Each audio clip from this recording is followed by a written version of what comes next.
how did acting happen to you first of all? Actually, acting happened accidentally.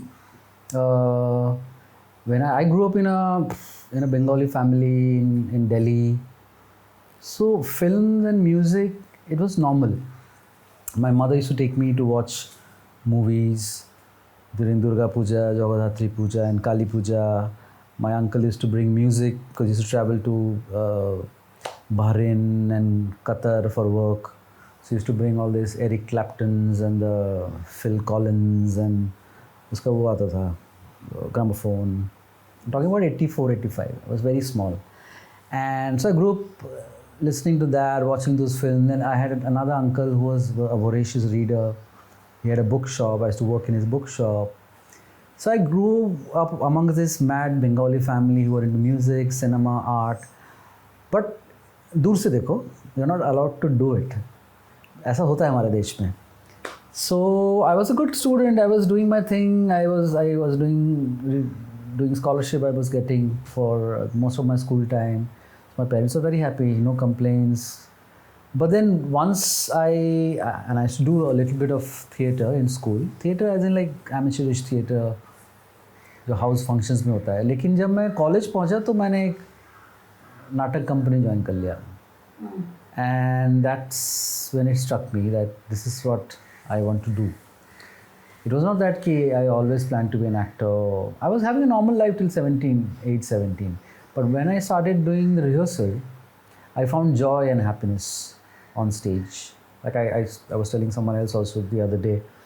So I remember that state of that happiness and joy which acting brought to me. And I said, this is what I want. मिला मुलू के ना. तो जैसे stage पे ना वो जो state of happiness, एक खुशी मिलती है ना, उससे वो मुझे याद रहा. तो मुझे लगा मुझे ये करना है. अभिनय इसलिए नहीं करना है कि मुझे कुछ मैं किसी से इंस्पायर्ड हो गया था या मैं बहुत बड़ा स्टार बनूंगा या ऐसा कुछ भी नहीं था. मुझे उस एक्टिंग से बड़ा मोहब्बत हो गई थी. तो फिर मैं नाटक करता रहा 3 साल और मुझे फिर लगा कि 3 साल में नाटक करते करते मुझे बम्बई जाना है. और जैसे ही मैंने कॉलेज ख़त्म किया मैं बम्बई आ गया 20 साल की उम्र में. और बम्बई आ गए तो किसके पास आए? मैं एक्चुअली मेरे कुछ नाटक कंपनी में 1-2 सीनियर्स थे जो मीरा रोड में रहते थे.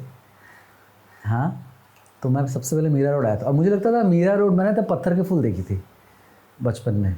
तो मुझे पता था कि कभी लैमिंटन रोड, कभी गार्डन रोड, कभी ये रोड, कभी वो रोड. तो मुझे लगा बम्बई एक्चुअली मैं आपको बताऊँ 90s में या क्या बचपन से ही आप फिल्मों में देखते थे बम्बई ना. और फिल्मों में बम्बई इतना शानदार लगता था. मतलब Bombay felt like an international city as good as New York और लंदन. देश में अंतर्राष्ट्रीय लगता था बम्बई बचपन में, कि हम लोग तो वीडियो कैसेट ला के फिल्में देखते थे बचपन में. तो जब बम्बई आने का मौका मिला तो बम्बई में लगता था कि ऐसा है Lamington road and Bombay central and VT, it's very British. तो मैं जब मीरा रोड, मुझे लगा मीरा रोड भी लैमिंटन रोड जैसा ही है. तो मैं ट्रेन में बैठ गया. वो मैं पश्चिम एक्सप्रेस से आया था, वो था मेरा बम्बई अपना बैंड्रा स्टेशन तक. तो मैं पूछ रहा हूँ लोगों को, यार मीरा रोड उतरना है, मीरा रोड उतरना है. बोले मीरा रोड उतरना नहीं होता है, मीरा रोड पीछे गया. बोला है? बोले मीरा रोड स्टेशन है, रोड नहीं है. तो मुझे लगा बॉम्बे जैसे दिल्ली का शहर कैसा है, कहीं करोल बाग है, कहीं कनॉट प्लेस है, कहीं सफदरजंग एनक्लेव है. तो मुझे लगा बॉम्बे ऐसा है, ये सब रोड के नाम है. नहीं, ये सब एक स्टेशन है, मीरा रोड स्टेशन है. तब पहली बार मैं अंधेरी उतरा शाम को और फिर मुझे उस भीड़ में वो ट्रेन सामान लेके वापस जाना पड़ा. So that was Bombay for me, Mira Road. So I lived about a year in Mira Road in the beginning. तो व्हाट हैपेंड वो 1 साल के अंदर क्या हुआ तुम्हारे साथ? 1 साल के वो कुछ हुआ नहीं, कुछ भी नहीं हुआ. बस आना जाना लगा रहता था. मीरा रोड से अंधेरी, मीरा रोड से बांद्रा, मीरा रोड से दादर. किसको पहले मिले तुम? कोई बड़ा नाम जिनको तुमको लगा था कि मदर होप फॉर मी? मेरे को भी तो याद भी नहीं है किससे मैं पहली बार मिला था. मैंने एक्चुअली जब मैं दिल्ली कॉलेज में था ना, तो TV 18 एक शो बनाता था हादसा करके. तो मैं कॉलेज में रहते रहते ना, मैंने वहाँ पे कुछ ऑडिशंस दिए थे TV 18 के ऑफिस में दिल्ली में. तो मुझे एक आध रोल उसमें मिल गए थे. तो वहाँ पे कुछ डायरेक्टर्स थे जो TV 18 के जो बॉम्बे आ गए थे. तो उनका नंबर मेरे पास था, तो उनसे मिलने की कोशिश करता था मैं. उसमें एक नीलिमा वाजपेयी करके एक डायरेक्टर हैं, I don't know if she remembers me, but I remember very well. She gave me a lot of work, which helped me sustain. फिर एक डायरेक्टर थे रोहित खन्ना, फिर एक डायरेक्टर थे सौरभ, जो he passed away also, was a good director. वो कगार बनाते थे, सौरभ समथिंग. तो इस तरह कुछ कुछ नीश डायरेक्टर्स थे जो अच्छा टेलीविज़न में काम कर रहे थे, तो मैं उनसे मिलते रहता था काम के लिए. तो छोटे मोटे रोल मुझे मिल जाते थे टीवी सीरियल में. तो एक साल तो मैं कुछ उनको मिलने में ही लग गए. फिर मैंने एक शो किया था जो नीना गुप्ता जी ने प्रोड्यूस किया था. मैंने उनको कभी बताया नहीं ना, तो आई नो हाँ. तो अभी मुझे एक दो से बोलते हुए याद आया. उनका एक कंपनी हुआ करता था टॉरस फिल्म्स. टॉरस फिल्म में मैं जाता था ऑडिशन देने.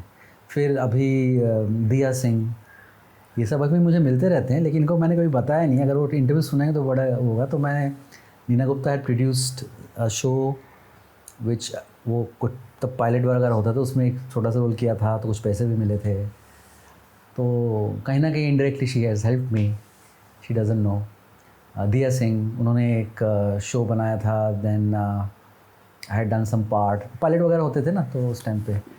सो ये सब में टाइम एक्चुअली, या नाउ यू आस्क मी ना, first important person in my life I met was Mr Ravi Baswani.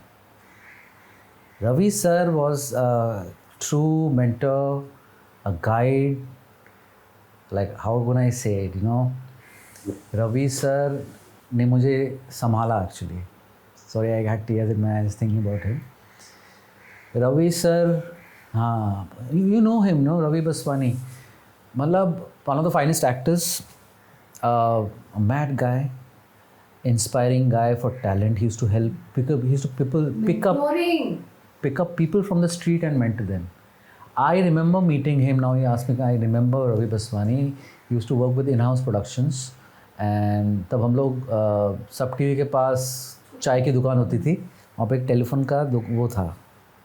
तो सारे हम लोग लड़के टपड़े सब वहाँ बैठे रहते थे, डिस्कस करते थे क्या काम है वगैरह. तो किसी ने बताया भाई उधर चले जाए, in house production, Ravi Baswani कुछ बना रहे हैं. तो मैंने अच्छा रवि बसवानी, मतलब मेरे लिए तो स्टार थे. मैंने भी बसवानी जाने भी दो यारो, चश्मे बद्दूर. तो मैंने फ़ोन लगा दिया. मुझे अभी वो नंबर याद ही नहीं. इन हाउस बहुत फ़ोन करते थे हम लोग. पहले क्या होता था, आप प्रोडक्शन हाउसेस में फ़ोन करते थे. तो मैंने फ़ोन लगाया और लकीली उन्होंने ही फ़ोन उठा लिया. And if you know him, he used to talk like crazy. तो आप डर जाओगे. मतलब हेलो, मैं क्या रवि सर से बात हो सकती? कौन रवि? किस रवि से बात करनी है? मतलब बहुत सारे रवि हैं. वो रवि बसवानी करके हैं, उनसे. हाँ बोल रहा हूँ, बोल रहा हूँ कि सर मैं ऐसा हूँ, मैं एक्टर हूँ. अच्छा एक्टर तो क्या? तो इस तरह से वो बोलते थे ना. तो बोला अच्छा एक्टिंग करनी है, बहुत प्यार एक्टिंग से, बहुत करना है, मैं तेरे को 5 मिनट देता हूँ. अगर वो 5 मिनट में ऑफिस में आ गया मेरे में मिलने, तो मैं तेरे को मिलूँगा. And I ran from Sab TV to in house production which was near Mukta arts in the turning fun republic lane के अंदर. Correct. And I ran. That was my first opportunity to meet someone in Bombay who's was a star for me. And I went running to his office, and he was sitting at the reception. And that's how my meeting started with him. And he was very impressed that I came running to him to meet him. And then he took me inside. He gave me water, coffee. Then he gave me a scene. Then he used to call me for auditions. He's a Raja. Then he used to call me home, give me dinner, give me money to go back. I used to live in Malad then. He give me money. तो वो एक तरह का vodka पीते थे, royal treasure. So used to drink royal treasure. Then used to give me money in the night to go back home. So ya that was Ravi Baswani. That's how I started. He give me lot of work. Used to do direct show call Kya Masti क्या धूम. तो उसमें उनको पता था कि मेरे पास पैसों की बहुत तंगी है, काम तो था नहीं, सिर्फ नाटक के रिहर्सल्स करता था, उसमें पैसे तो मिलते नहीं थे. तो वो मुझे ऐसे क्या मस्ती क्या धूम पे उन्होंने बुलाया, बोला देख इसमें ना एक रोल है, तो दिखेगा नहीं इसमें. मतलब चलेगा सर. तो देखो पैसे मिलेंगे दिन के 2000 रुपये, लेकिन तू अगर करेगा तो तू पैसे कमा लेगा, तेरा चल जाएगा. तो बोला क्या रोल है सर? तो उन्होंने मुझे एक पपेट का कॉस्ट्यूम दिया. उसमें ना क्या मस्ती क्या धूम, सोनाली बेंद्रे शो होस्ट करती थी, और उसमें एक वो होता था, एक गुड्डा टाइप का आता था, वो ऐसे बात करता था, गेम शो था बच्चों का. तो मैं वो मास्केट मुझे पहना दिया, तो शूट पे मैं वो पहन के सेट पे रहता था, और उसको मुझे पैसे मिलते थे. तो ये रवि सर थे मेरे लिए. और हाँ, तो that's how it was. Because rowdy Basanti youth का सिनेमा था. तुम बताओ कैसे? बिकॉज राकेश भी एक ऐसा फिल्म मेकर है, वो भी अलग सा. He is not your regular लगता नहीं हमको पहले से अलग ही था। तो राकेश का मिलना और उस फिल्म से तुमको नोटिस किया लोगों ने, कैसे हुआ था? Actually Rakesh sir, Mehra sir जो हैं, मैं जब बम्बे आया था ना, मेरे कुछ कुछ नाम मैंने दिमाग में बिठा रखे थे कि इन इन लोगों के साथ मुझे काम करना है, ऑलमोस्ट लाइक अ मैनिफेस्टेशन। तो मेरे दिमाग में एक था राकेश ओम प्रकाश मेहरा, क्योंकि मैंने ना उनकी अक्स देखी थी film, and I was like what is this film, and I was a huge fan of Manoj Bajpayee, because Manoj Bajpayee की जब मैंने सत्या देखी थी कॉलेज में, उस टाइम पे बहुत फिल्में आई, दुल्हन दुल्हन ले जाएंगी भी आई, हम आपके कौन भी आई, रंगीला भी आई, ये सब फिल्में हम लोग स्कूल कॉलेज में देखते थे। लेकिन मनोज बाजपेयी, तब ये सब बड़े बड़े सितारे थे, लेकिन जब मनोज बाजपेयी की सत्या देखी तो मुझे लगा कि ये कुछ कुछ तो बदल गया है इंडस्ट्री, या फिल्म इंडस्ट्री में कुछ बदल गया है, ये सिनेमा कुछ बदल गया। क्योंकि बचपन से मैंने सिनेमा, हिंदी सिनेमा जो देखा तो एक तरह का, उसमें हीरो हीरोइन, गाना बजाना, romance, but then I suddenly saw Saurabh Shukla, Saurabh sir, Manoj sir, and all these people and hordes of theatre actors in Satya, and I said, okay, wait, this is something different. Then I saw him in Ux, and I said, wow, this, I want to work with this director. तो मैं उनका Mumbai central में office था, Mehra sir का, और उस time पे मैं फिल्म बनाते थे समझौता एक्सप्रेस, तो मैं उनका ऑफिस जाता था। उसमें जैसे पता है ना, लोगों के ऑफिस जाना होता था, फ़ोन करो तो हाँ ऑफिस में आ जाइए, डायरेक्टर तो कभी नहीं रहते थे, वो है नहीं ऑफिस में, आप फ़ोटो छोड़ जाइए, तो फ़ोटो के पीछे नाम वाम लिख के अपन। तो मैं मुंबई सेंट्रल उनके एवरेस्ट बिल्डिंग में जाता था, उनके ऑफिस में, वहाँ पे बेनेगल साहब का भी ऑफिस था। तो हम लोग क्या करते थे कि हम लोग एक बिल्डिंग में जाते थे, 3-4 लौंडे एक साथ, तो एक एक ऑफिस में जा जाके पता कर लेते कि क्या क्या ऑफिस है। उसमें श्याम बेनेगल ऑफिस था, प्रहलाद कक्कड़ का ऑफिस था, प्रकाश मेहरा का ऑफिस था। तो ऐसे 4-5 ऑफिस, जैसे अब यार फेमस स्टूडियो गए, हाईलाइट पिक्चर्स, इक्विनॉक्स, ऐसे कुछ कुछ एजेंसीज थी, वहाँ पे फ़ोटो डाल दिए। और ऐसा होता था कि ना 2-3 महीने वो लोग ना बुला लेते थे, एक कॉल आ जाता, मतलब अंधेरे में था, पता नहीं कि करेंगे कि नहीं, कई बार तो आता नहीं था, लेकिन कई बार एक ऑडिशन में कॉल आ जाता था। तो वैसे ही मेहरा साहब से मैं तब मुलाकात नहीं हुई थी, तभी मैं उनका ऑफिस पहुंच जाता था। लेकिन रंग दे बसंती तब I was really fresh, I had just come to Bombay and I give an open audition, और वो हो गया उसमें। तो 6 महीने का शूट था, और it was more about interacting with all these actors like a film school. उसमें मुझे कुछ फ़ायदा नुकसान नहीं देख रहा था मैं, कि मैं कुछ पता भी नहीं था कि कैरियर क्या होता है, ऐसा करना है वैसा करना है, कुछ भी नहीं पता था। It was a clean slate, so for me it was joy to be on a set, getting paid to be in a film with Aamir Khan and Waheeda Rehman and Atul Kulkarni, you know, Soha, इस तरह के बड़े बड़े सब एक्टर्स थे, मोहन आगाशे, के रैना साहब के साथ मैंने बाद में काम भी किया। तो ये छोटे छोटे इस तरह के जर्नीज, एक्सपीरियंसेस जो है ना, इससे मेरी लाइफ बनी हुई है। किसी चीज़ का कुछ फ़ायदा होता है। रंग दे बसंती के बाद क्या हुआ?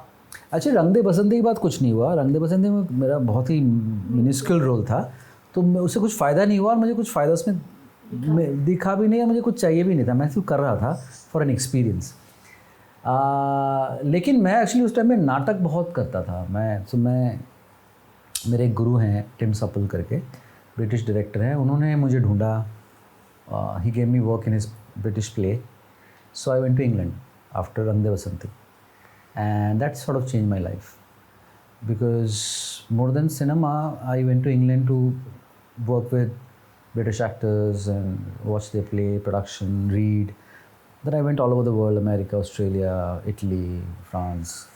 बहुत घूमा मैं नाटक करते करते, देखते देखते। तो मुझे एक्चुअली यहाँ आने का मन ही नहीं हुआ। फिर मुझे थिएटर में इतना मज़ा आने लगा था इंग्लैंड में, लेकिन तब मुझे विशाल जी ने बुलाया, तब मुझे थोड़ा यहाँ पे लोग जानने लगे थे कि एक अच्छा थिएटर एक्टर है जो इस fit for cinema. Theatre actor होगा तो बोलते कि हाँ एक अच्छा बढ़िया होगा, एक सर्टिफिकेट मिल जाता है पहले से आर्टिस्ट को कि ये रिलायबल है, लेकिन उसके बाद हाँ बिल्कुल बिल्कुल वही। आप तो क्या, मैं उस टाइम में नाटक कर रहा था, और ऐसा नहीं था कि मेरे प्रेस आर्टिकल्स आ रहे हैं, ऐसा कुछ नहीं। The word started spreading no, कि ना कि एक लड़का अभी 2009 की बात है जो स्टेज पे अच्छा काम कर रहा है, और फिर लोग आके देखने लगे, like people like Nandini Shrikent, Honey Trehan, ये सब उस टाइम के नए नए कास्टिंग डायरेक्टर हुए थे। तो इन लोगों ने मेरा काम देखा, मेरा नाटक देखा, हनी ने मुझे रेकमेंड किया विशाल जी को कि ये लड़का है, इसको लो। तो फिर मैंने ऑडिशन दिया, तो उससे मेरी थोड़ा सा सिनेमा में एक्चुअल करियर वहाँ शुरू हुआ। तुमने ऑडिशन की बात की, जब तुम शुरू आए थे उस समय का जो ऑडिशन किस तरीके का था, और जो तुमने हनी के साथ ऑडिशन, कितना फ़र्क देखा था तुमने, माहौल में कितना बदलाव? बहुत फ़र्क था, बहुत फ़र्क था, क्योंकि जब मैंने 2004 में ऑडिशन दिया था और फिर 2008 में ऑडिशन दिया था, उन 4 सालों में लाइफ बहुत चेंज हो गई थी। 2004 में क्या होता था कि आपको लाइन में, बहुत लंबी लाइन में लगना पड़ता था, कि अब रंग दे बसंती का ओपन ऑडिशन था वो, तो असिस्टेंट डायरेक्टर ने बुला लिया था और महबूब स्टूडियो में ऑडिशन चल रहे थे, तो हम लोग, तो उसमें ऑडिशन मेरा लिया था, मेरा भी बहुत अच्छा दोस्त है अभिमन्यु रे, इज़ ए कास्टिंग डायरेक्टर। तो अभिमन्यु रे, नंदिनी श्रीकेन, हनी त्रिहान, ये लोग सब उस टाइम के नए नए कास्टिंग डायरेक्टर बने, but Abhimanyu was also working with Mehra sir on his as an assistant director. तो उस टाइम असिस्टेंट डायरेक्टर वगैरह ऑडिशन करते थे, क्योंकि वो स्क्रिप्ट पढ़ते थे, फिर वो ऑडिशन वगैरह होल्ड करते थे कैमरा लेके। तब रंग दे बसंती में ऑडिशन में करीबन 100-150 लोग थे, शायद मेरे जैसे कितने एक्टर होंगे जो उसमें ऑडिशन किया होगा, जो आज काम कर रहे होंगे। वो हुआ, लेकिन जब कमीने में हनी ने मुझे बुलाया, हनी पाजी ने, तो वो मोरस डायरेक्ट था वो, उन्होंने मुझे बुलाया, मैं विशाल जी का ऑफिस गया, उनका ऑफिस उसी वाला में जहाँ पे उनका रिकॉर्डिंग स्टूडियो है, तो सिर्फ मैं और हनी ही थे। आराम से 2-3 घंटे उन्होंने बिठाया, सीन समझाया। एंड हनी बहुत ख़तरनाक कास्टिंग डायरेक्टर है, जिस तरह से सीन समझाना, लाइक मुकेश, हनी, ये ऐसे ही नहीं है, मतलब they actually so good to explain a scene to the character. वो जो निकलवाते हैं ना, वो जो उस दिन निकलवाया मेरे से, क्योंकि he knew that I can do the role. Honey had decided in his head that I am the one, it's just that he had to convince Vishal ji. तो उसके लिए, क्योंकि वो कन्विंस था Honey paaji, he made me do so many takes after takes to get that right. नहीं, एक बार और करते, एक बार और। फिर वो टेक जाकर उन्होंने विशाल जी को दिखाया कि ये है, मैं क्यों कह रहा हूँ कि इसको लेना चाहिए, क्योंकि देखिए कि सर ये इसने ऐसा किया है। वो निकलवाया मेरे से, और फिर विशाल जी ने देखा और वो, मैं सिलेक्ट हो गया उसमें। तुमने एक बात कही, मैं सत्या तुमने देखा तो तुमको लगा सिनेमा बदला है, तुमको लगा सिनेमा बदले के साथ साथ अपॉर्चुनिटीज भी बढ़ी है लोगों के लिए। An average boy coming from wherever, different parts of the country, तो तुमको ऐसा लगता है सत्या जैसा सिनेमा या रामू जैसा सिनेमा या विशाल जैसा सिनेमा ने बहुत सारे लोग एक्टर्स हिम्मत दी है, हिम्मत और अपॉर्चुनिटीज़ भी दी है, तो उसकी बात जरा करो तुम, बिकॉज वो इम्पॉर्टेंट है कि आज भी तुम्हारे जैसे चंदन का और भी चंदन होगा, किसी इंदौर में भी कोई चंदन होगा, किधर और भी चंदन होगा, तो उसके बारे में थोड़ा सा उस पर रिफ्लेक्ट करो थोड़ा। बात तो सही है एक्चुअली। जैसे जो काम रामू ने शुरू किया सत्या से, I mean he would know or he wouldn't know, there's so many people like me saw that film in college and thought that this is very different from the kind of cinema I have seen before.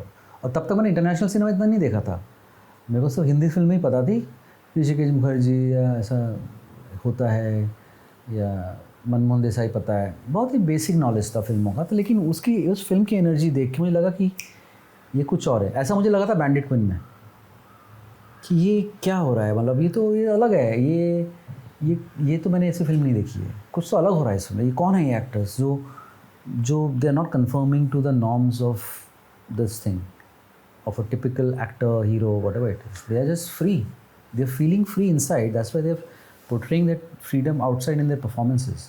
That's what caught me. And then when I saw Omkara in 2007-8, again it felt different.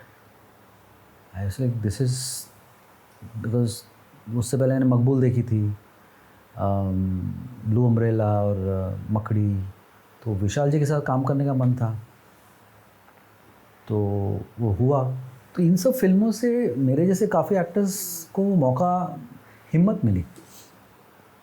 क्योंकि मैं जब बॉम्बे आया था तो एक वो होता है ना, एक जजमेंट तो होता है ना, सब बोलते अरे तू कैसे, हालांकि मैं हीरो बनने नहीं आया था, लेकिन सब बोला अरे यार तू क्या एक्टर बनेगा, हाइट देखिए अपनी, दुबला पतला सा है, गिट्ठा है, ऐसा नहीं होता है। तो ये बोलते रहते थे मेरे को, लेकिन उससे मुझे फ़र्क नहीं पड़ता, क्योंकि मेरे को उस कैटेगरी में मैं अपने आप को सोचता नहीं था कि मुझे लगता था कि एक्टिंग करना है। मनोज वाजपेयी कर रहे हैं, विशाल भारद्वाज जैसे म्यूजिक डायरेक्टर जिन्होंने माचिस भी मैंने देखी, वो उनकी जर्नी, तो ये सब लोगों से मैं इंस्पायर होता था। तो मैं बोला मुझे ऐसा कुछ नहीं है, मेरे को एक्टिंग करनी है, स्टेज पे हाइट का कुछ पता नहीं चलता है। जब मैं स्टेज पे उतरता था लोग, I used to be electric on stage and that was my power.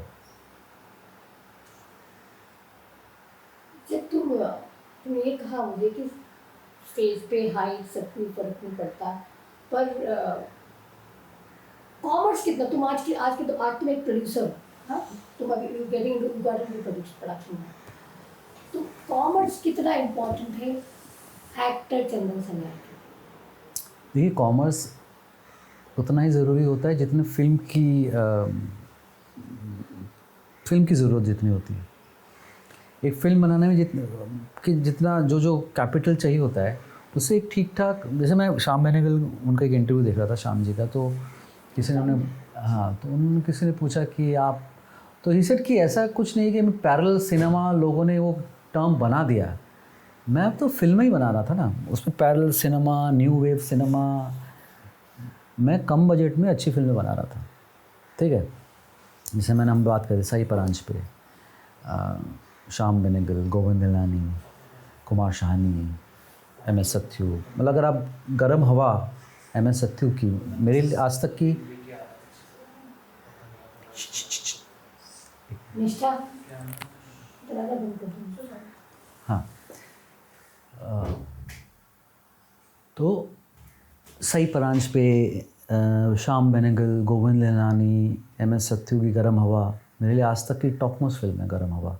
तो गरम हवा बनाने में क्या कॉमर्स लगा होगा और क्या कमाया होगा मुझे नहीं पता है। मेरे लिए कॉमर्स वही है कि गरम हवा जो कैन फिल्म फेस्टिवल गई थी 71-72 में, या चेतन आनंद की फिल्म कोई है नीचा नगर, या वो, आई think they were not thinking about commerce while making those films, boot polish, right. I don't know if anybody asked Gurudas how did he make कागज़ के फूल और प्यासा और विमल रॉय ने कैसे बनाई होगी 2 बीघा ज़मीन, आई डोंट नो। तो आई थिंक हर फिल्म की एक जर्नी और एक लड़ाई तो रहती है कॉमर्स के साथ, लेकिन commerce is not the ultimate factor for cinema. So if I am trying to make my own films and in co production, trying to produce my own film, it's not just about the money I'm putting in, it's about the commerce is also, the capital is the script, the kind of actors I'm working with, the kind of technicians I'm working with, in totality, like a total cinema. So Shyam ji से जब किसी ने पूछा तो उन्होंने जवाब दिया कि ये न्यू वे पैरेलल सिनेमा, कम बजट सिनेमा आपके लिए होगा। मैं जो, आई थिंक उनके प्रोड्यूसर कौन थे मुझे याद नहीं, R.D. बंसल थे या कौन थे, ये सतीश रे, इनकी फिल्में जो प्रोड्यूस करता था वो बोलते थे अगर मैंने पहली फिल्म अंकुर बनाई है तो अंकुर से लेके मंडी तक अगर मैं एक के बाद एक फिल्म बना रहा हूँ तो प्रोड्यूसर मेरे पैसा लगा रहा है ना, इसका मतलब ये नहीं कि मेरी फिल्म ने 200 करोड़ कमाई तो मैं फिल्म बना सकता हूँ। मैंने जितना अगर 10 रुपये में फिल्म बनाई, मेरे प्रोड्यूसर से 11 रुपये बना रहा है, लोग देख रहे हैं, 50 साल तक वो लोग देख रहे हैं, तो वो मेरे लिए कॉमर्स है। मेरे लिए वो कॉमर्स है कि मैं ऐसी फिल्में बनाऊँ कि लोग जन्मांतर तक देखें और मेरे आसपास के लोग जो है जितने उन्होंने पैसा लगाया वो उनका रिकवर हो जाए और धीरे धीरे वो रॉयल्टी से कमाए, है ना। तो वो बात मेरे दिल में घर कर गई कि कॉमर्स इज़ नॉट अबाउट कि you making a film in certain budget, you have to make 10 times of that money. That's greed. So I still want to find one film which is as good as Garam Hawa. Prakash Jha is another person I am knowing from the time of joining industry. He also does not believe, he believes in cinema, not the commerce of cinema and his and the kind of cinema he's been making. So tell me about working with him, then ashram happening, how things change. Because I think मैंने actually Jha साहब की hippie फुर्रा देखी थी television में बचपन में। I think फिर दामुल, मृत्युदंड, ये सब मुझे बहुत पसंद थी ये फिल्में। एंड उसके बाद उन्होंने कितनी बड़ी बड़ी चक्रव्यूह और राजनीति वगैरह फिल्में बनाई। और but I while working with him I realise that he is a true blue artist. To be doing what he's doing at this age on a new medium, on a new format like web show. He has been a documentary filmmaker also. So over the years he's been making films and now he's made a web show in 2019 when the web shows were coming up. and made the most iconic web show of all times. So that speaks of his, I don't know what to say. That speaks of this guy, how great, how knowledgeable, what a true blue cinema artist he is. And to be working with him, I learned so much from him. Like he lives and breathes cinema, and when you go to his office has a certain vibe and certain kind of energy. I like Abhishek. है ना? So that's Mr. Jha for me. Jha और विशाल में कितना अंतर है? Because दोनों different already make cinema that belongs to a particular bracket. अब हिंदी में बोलो तुम कि झा और विशाल में कितनी कितनी सिमिलैरिटी और कितना अलग है. आई थिंक एक तो सबसे बड़ी बात है कि झा साहब और विशाल जी एक तरीके का सिनेमा के लिए जाने जाते हैं. वो सिनेमा है जहाँ पे कहानी, स्क्रिप्ट, लोग देखेंगे कि इसमें एक्टर्स कौन हैं, स्टोरी टेलिंग क्या है. ठीक है. अब इन दोनों में ये एक बहुत सिमिलैरिटी कि दोनों फिल्म कर्मी हैं. Like they are cinema workers. The way Prakash ji works on set and then Vishal ji, there is no hierarchy on his set. In Vishal ji's set and Prakash ji's set, hierarchy as in कि विशाल जी assistant के साथ भी जैसे बात करते हैं, वो बहुत बड़ा स्टार हो वैसे बात करते हैं. कोई नया एक्टर है उसको भी उतनी ही इज्जत देते हैं. वो सीन पे काम करते हैं तो ये नहीं देखते कि ये बहुत बड़ा आदमी है, ये छोटा आदमी है, ये ऐसे वैसे. वो सबको लेके चलते हैं. प्रकाश जी इतना अच्छा काम क्यों करते हैं कि वो सबको लेके चलते हैं. कि उन्होंने कभी मुझे और ऐसा नहीं लगने दिया कि बॉबी देओल मुझसे ज़्यादा हैं, मैं उनसे कम हूँ. हम दोनों को उतना ही प्यार दिया एक साथ जितना एक कोई भी एक्टर, कोई भी उस सेट पे होगा, प्रकाश जी उनको उतना ही प्यार देते थे जितना एक एक्टर डिज़र्व करता है. कोई छोटा रोल हो, बड़ा रोल हो, सबका ख्याल रखना, ये एक चीज़ है जो आई थिंक इन दोनों में बहुत कॉमन है. इसलिए मुझे मौका मिला ना कि वो जहाँ अगर लोग बोलते हैं कि आपको ऐसा दिखना है, आपको वैसा दिखना है, आपको हीरो जैसा होना है, आपको बॉडी चाहिए, आपको लंबे होना चाहिए, आपका श्वेत वर्ण होना चाहिए, समझ रहे हैं आप, है ना. मैं तो श्याम वर्ण हूँ. अब ये वो डायरेक्टर्स हैं जो मेरे इस एक्टर को काम देते हैं, उनको एलिवेट करते हैं, उनको एम्पावर करते हैं. और मेरे जैसे कितने को किया उन्होंने. तो इससे ये सबसे बड़ा आई थिंक सिमिलैरिटी इन दोनों में है.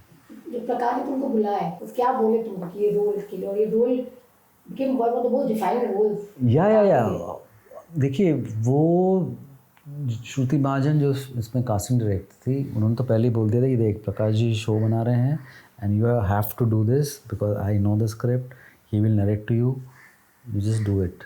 आई said ya it Prakash Jha. And I had met Prakash ji previously once or twice at his office, actor going to meet Prakash Jha and I sir I want to work with you and all that.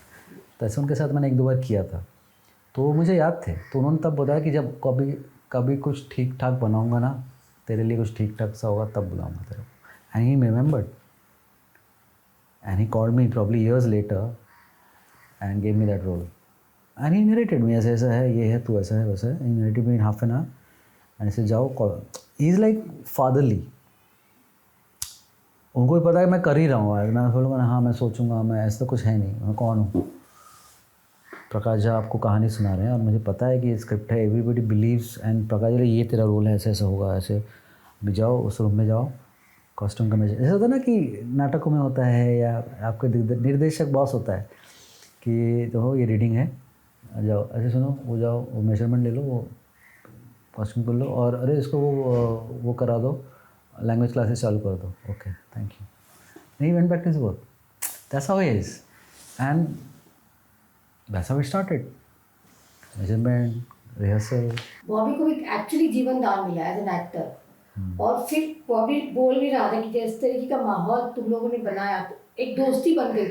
तुमको कैसा दिखा था बॉबी का? Because अभी आप 10 आश्रम की बात करें, बॉबी की बात आ ही जाती है. तुम बताओ कैसा था बॉबी का? बिकॉज मैं एक्चुअली मेरे लिए बॉबी देओल थे बरसात के बॉबी देओल, करीब के बॉबी देओल. ये तो इस फिल्म में देख के हम कॉलेज स्कूल में बड़े हो रहे थे. मैं 10th में था जब करीब आई थी. दिल मेरा चुरा लो, आँखों में बसा लो. Bobby Deol is like a movie star. मैं बता रहा था ना, बम्बई शहर और उसमें बसने वाले मूवी स्टार, तो बॉबी देओल वो मूवी स्टार थे मेरे लिए। और कट्टू हम बहुत सालों बाद मिल रहे हैं, both of us are Aquarians. He was born on 27th, I am born on 30th, 30 January. हम दोनों एक्वेरियंस हैं, दोनों ड्रीमर्स हैं, दोनों ख्याली पुलाव मंगाते हैं। And I feel that when I met him, when I met Bobby sir, we had soul connection, like, you know, it's the kind of friendship we share now is immense, you know. Like, he saw the show and immediately next morning he called me in the morning, 7-8 in the morning, he called me and he said, you are an outstanding actor, क्या काम किया तूने। जो अंदर से दिल से जो होता है ना, लव, प्यार, इनकरेज। तो अगर भोपा लोगों को पसंद है तो 50% उनका योगदान है उसमें, क्योंकि सारे सीन तो मेरे उनके साथ ही हैं, मोर और लेस 90%। तो ये like playing off each other, no. So when I met him for the first time, he was like Bobby Deol, that movie star, but he was so down to earth, genuinely trying to crack a scene, get this right. Used to rehearse a lot with me. तो हम लोग, प्रकाश जी ने बोला कि तुम दोनों साथ में बहुत बैठो। I started spending a lot of time with him. वो एक स्टार रहा है, मतलब एक्टर को इसको समझता नहीं था, यहाँ वो एक्टर बना है। इस जो मेरी समझ है, बिल्कुल। तो कितना मेहनत तुम लोग का लगता था। इसमें प्रकाश जी का हाथ है एक्चुअली। प्रकाश जी ने वो ढाल दिया था। तो मैं तो रंगमंच से हूँ, तो मेरे लिए तो बहुत ये आसान चीज़ है और मेरे लिए नॉर्मल है, सामान्य है कि मेरा प्रोसेस ही ये होता है। कोई भी स्क्रिप्ट मिले, रिहर्सल करो, तैयारी करो। तो when he came, he started imbibing this process which Prakash ji created, this environment of rehearsals. He used to get his scene and he had read the whole script before the shoot. मैं अपने सारे lines उनको याद थे। In fact कई बार तो मेरे lines में बोल देते थे। हाँ, कि वो बोल देते थे क्योंकि उनको मेरे लाइन भी याद हो जाती थी। अरे भोपे, वो मैं वैसे बोलता है भोपे, अभी भी मुझे भोपे ही बुलाते हैं। So the magic of this two characters happened on screen because of how we became off screen. So he went through the whole process exactly like any other actor with me. No airs, no ego, no tantrum, no movie star, nothing. कभी ऐसा लगा भी था कि मैं सही कर रहा हूँ, या तुम जस्ट एक एक दिन निकालते, कैसा अब अगर तुम रिफ्लेक्ट करना था तो मुझे क्या बताओ? मैंने एक्चुअली शुरू किया था अभिनय, जैसे मैं बताया, इसलिए शुरू किया था कि मुझे उससे खुशी मिलती थी। अभी भी करने में बड़ा मज़ा आता है। कोई अच्छी स्क्रिप्ट पढ़ लेता हूँ, तो ये भी तो चाहिए, वो आता है ना। लता जी ने बोला है ना, बाई प्रोडक्ट सक्सेस का वही है, आएगा माल। लता जी ने बोल दिया है वो मैं अच्छी लोगों की अच्छी चीज़ें याद रखता हूँ, मैं फॉलो करता हूँ एज ए प्रिंसिपल। कि मैं बोले, लता जी ने बोला ना कि don't work for the money, है ना।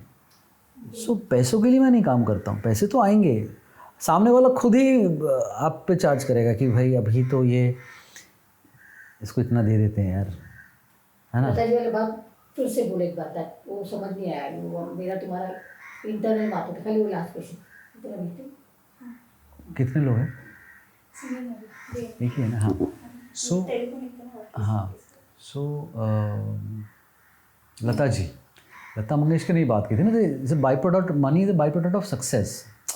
लेकिन आपका म्यूज़िक से टच, रियाज, म्यूजिशियन का जो रियाज है, Lata ji over 50 years of singing, what would I like to look at Lata Mangeshkar as the richest woman on earth और the nightingale of India? I want to be the nightingale of an actor, right? And then leave a legacy when I leave behind. Like, people are finding the freshness. अब काफ़ी लोगों को पता ही नहीं है कि चंदन रॉय सान्याल, वो चंदन रॉय सान्याल जो भोपा, जो कमीने में था, जो रंग दे बसंती में उसने शुरू किया था, जिन्हें नाटक किया है, जिसने D-Day भी कर लिया, जिसने ये भी कर लिया, सुभाष घई के साथ एक फिल्म भी करी जो चली नहीं, सब किया मैंने।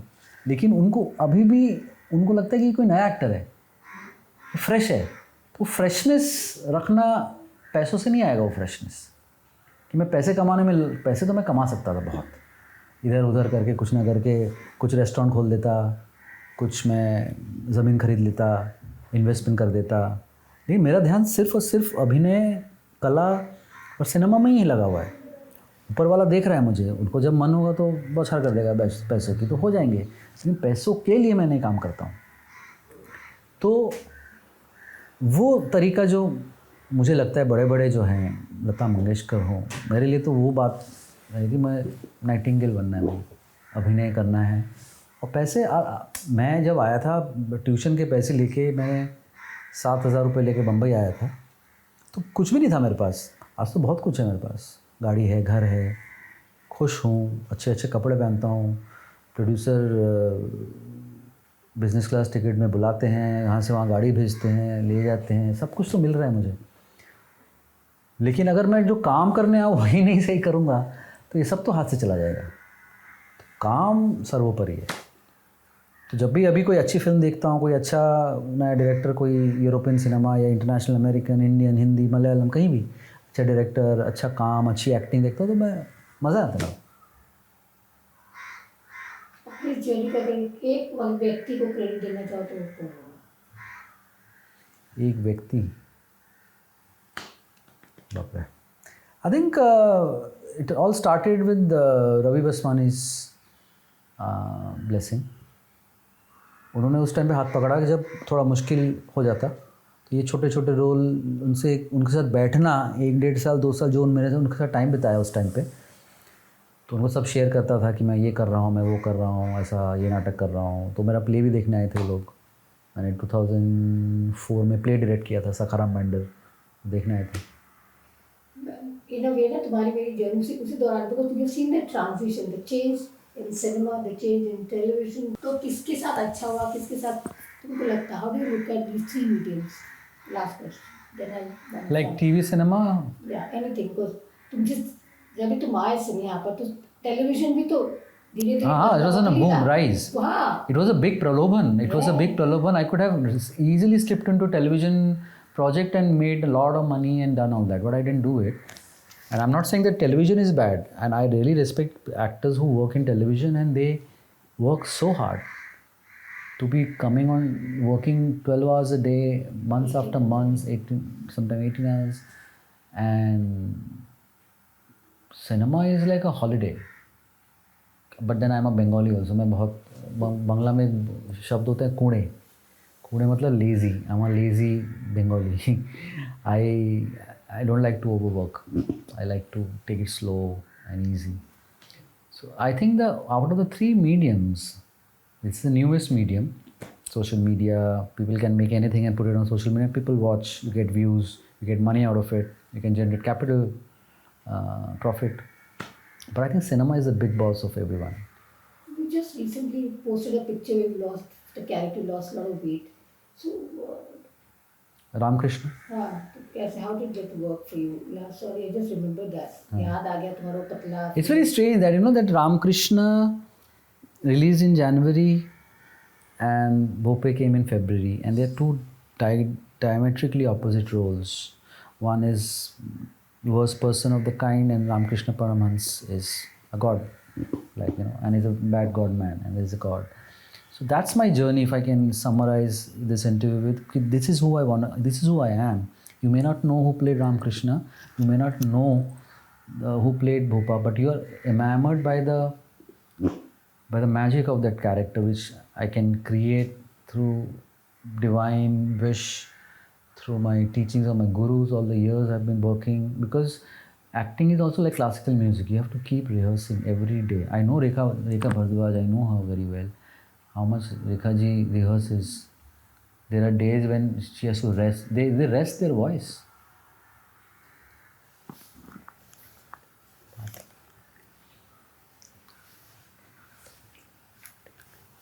So it's like, these are artists, no? They love, I mean, Saraswati या लक्ष्मी, सरस्वती आपके पास रहेगी तो लक्ष्मी आती है। तो जिस तरह से मैं देखता हूँ क्लासिकल म्यूजिशियंस, जैसे अयान अली खान, अमान अली खान मेरे बड़े अच्छे मित्र हैं, बचपन से रिहर्स कर रहे हैं, बचपन से सरोल बजा रहे हैं, बचपन से। तो एक्टिंग कैसे ऐसे हो सकता है कि आपने 2 वर्कशॉप कर लिए, 2 साल एक्टिंग कर ली, फिर आपको लगता है मैं 1 साल देता हूँ, फिर मैं मूवी स्टार बन जाऊँगा, फिर मैं 70 साल में भी बहुत ऐसा रहूँगा। बट आपको उनकी जर्नी नहीं दिखती कि how great actors they keep working on the आज craft. की तारीख में तो चंदन तुम बोल रहे हो 2 वर्कशॉप, आज कल की तारीख पिक्चर रिलीज होने से पहले मीडिया स्टार हो जाते हैं। और अब मैं नाम लेना मतलब नाम ले रही हूँ, पर तुमको उसको रिएक्ट करने की जरूरत नहीं। वेदर इब्राहिम और खुशी को प्रमोशन जिस तरीके से कर रहे हैं ना, सिनेमा की बात हो रही ना, कुछ नहीं, खाली साथ में दिख रहे हैं, वो प्रमोशन हो गया उनके सिनेमा का। 14 तारीख को पिक्चर रिलीज हो, पता भी नहीं चलेगा। I think they already been created stars and they हुआ बना लेते हैं, उसका क्या? आई थिंक ये तो दर्शक पे डिपेंड करता है ना। देखो सबको हक है अपना। See there is this whole controversy and there is whole question about being from industry and outside from industry. I have lot of friends from industry, inside industry, and I know their journey from childhood, what how they have seen their parents being in film struggle to make ends meet sometime. I know stories of famous people, famous kids grown up in a family where they have seen their parents go through a lot of problems. ठीक है, उनको वो मौका अगर मिल जाता तो लोग बोलते रहे इसको मौका मिल गया इसको, ठीक है, but you know nature has this way of balancing things. You might start very early and some people start very late. जैसे मैं उस दिन एक चीज़ पढ़ रहा था, किसी ने बताया कि no you might feel that you are being denied, but it's not that you are being denied, you are being delayed for a reason, because there are bigger things coming your way. So what I am meant for, ये मैंने अपने I asked my spiritual master, I'll end it on that. I asked my spiritual master the same question, you know, like what is the idea of opportunities coming to some people early and some people it never comes. So he said, you know, you're an actor. I said, yes. You're a good actor, you know. I said, yes, I think I'm a good actor. I said, you've been working for years as an actor. I said, yeah, okay. How did you start your journey? I said, yeah, this is how I started. I said, okay, Chandan, imagine when you're in a reading of a play, and a director is there, and all the actors read a script, and then the director gives you the role, right? Or you choose your role yourself. I said, no, director says कि वो reading होती है, फिर वो बोलते हैं ठीक है तू राजा का रोल करेगा, तू कोचवान है, तू रानी है, तू चोर है, तो हाँ डायरेक्टर डिसाइड करता है.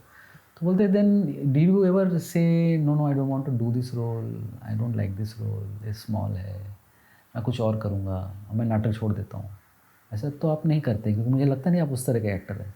नहीं, तो फिर लाइफ को क्यों ऐसे आप देख रहे हो? आपको ऊपर वाले ने एक रोल सोच के दिया है ना, तो उसको अच्छे से रोल करो. And since you are from play, he told me in my language that I am this life. जैसे किसी मुझे बोल गए ना, अरे ऊपर वाले के हाथों में कलम बना, तो ये बहुत बड़ी बात है. अगर आप कई बार आनंद बख्शी के गीत या मजरू के गीत या कैफी आज़मी के गीत या साहिर के गीत ना, ये ऐसे ही नहीं है. सब जिंदगी एक सफ़र है सुहाना, यहाँ कल क्या हो किसने जाना, आपको याद है उड़ी उड़ी हो करते हो चला गया, लेकिन वो उसके पीछे जो डीप मीनिंग है ना, वो समझने में बहुत टाइम लगता है. जिंदगी का फलसफा होता है. हाँ, तो ये बख्शी साहब हो, कैफी आज़मी हो, साहिल लुधियानवी हो, मजरू सुल्तानपुरी हो, अनजान साहब हो, कोई भी हो, ये ऐसे लिखते थे लोग, ऐसे ही फिल्में गाने हिट नहीं हो जाते, लोग सुनते थे. तो basically the point is that my life is like a play and there is a director who is a divine who is given me a role. I am not going to tell my divine I don't like this role, give me the role of the king, I want to be like him, he has a better role. No, so he has given me the role, I do my best to make it happen and it will happen. Because ये सलीम खान साहब ने यही बात बोली है कि अगर आपको ऊपर वाले ने एक टैलेंट दिया है तो ये उसका लुकआउट है वो टैलेंट के साथ. क्या मैं तो पैदा होके एक्टर करने नहीं लग गया था ना. ये जो शरीर है या ये एक्टिंग है, ये तो मैं पैदा हो गई एक्टिंग करने नहीं लग गया था. ये तो ऊपर वाले ने दिया होगा ना कि चल तू एक्टर बन जा, चल तू अब ये कर, जब तू वो कर. तो बोला जब उसने दिया तो तुमको क्या चिंता है, वो करेगा ना. उसने जब टैलेंट दिया तो वही उसको जस्टिफाई करेगा. So you keep doing your work.